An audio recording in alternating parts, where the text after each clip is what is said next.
အခုတော့ယောက်ျားလေးပေါ့အကိုရဲ့ဒါပေမဲ့ရွှေနှဲရှင်စီရရင်တော့ယောက်ျားမဟုတ်တော့အကိုရောက်သွားဖြစ်သွားပြီရောက်သွားခင်ကြီး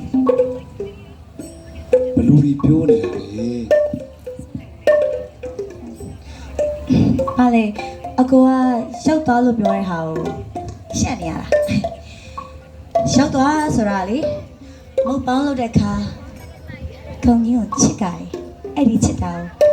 ကိုရောက်သွားဆိုတာလေချစ်ရတယ်အကိုချစ်ရတယ်အဲ့ဒါကိုပြောတာပါခင်ကြီးအကူတယောက်လုံးရင်ရှိ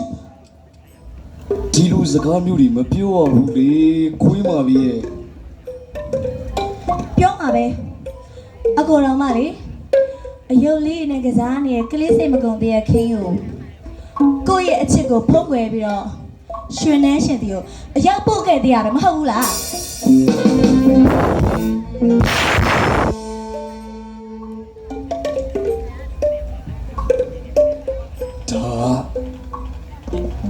ငါနမလေးကိုကောင်းစားစေခြင်းလူတဲ့ဆန္ဒ